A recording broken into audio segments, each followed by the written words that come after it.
Lucknow super జెయింట్స్పై Delhi గెలవడంతో సన్రైజర్స్కి మరియు చెన్నైకి play ఆఫ్స్కి వెళ్లేందుకు ఎటువంటి అడ్డంకి లేకుండా పోయింది. ఎస్ఆర్హెచ్కి, సిఎస్కేకి తప్ప మరే టీం కూడా 16 పాయింట్లు వచ్చే ఛాన్స్ లేకపోవడంతో 3-4 ప్లే ఆఫ్ బెర్తులు దాదాపు ఖాయమైపోయినట్లే.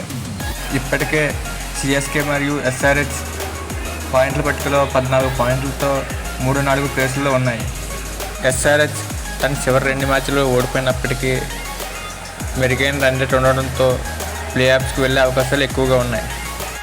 సిఎస్కేకి, ఆర్సీబీకి మధ్య మే 18న జరిగే మ్యాచ్లో సిఎస్కే కనుక గెలిస్తే నేరుగా ప్లే ఆఫ్స్కి వెళ్ళిపోతుంది.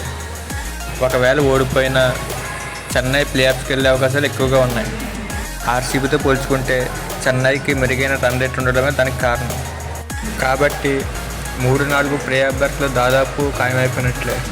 సిఎస్కే, ఎస్ఆర్హెచ్తో పాటు ప్లే ఆఫ్స్కి పోటీ పడుతున్న టీం ఆర్సీబీ మాత్రమే.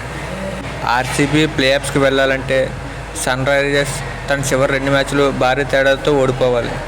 అలాగే ఆర్సీబీ చెన్నైతో జరిగే మ్యాచ్లో 18 లేదా అంతకంటే ఎక్కువ పరుగుల తేడాతో విజయం సాధించాలి.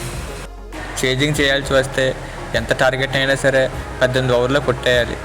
అప్పుడే ఆర్సీబీ ప్లే ఆఫ్స్కి వెళ్ళే అవకాశాలు ఎక్కువగా ఉంటాయి.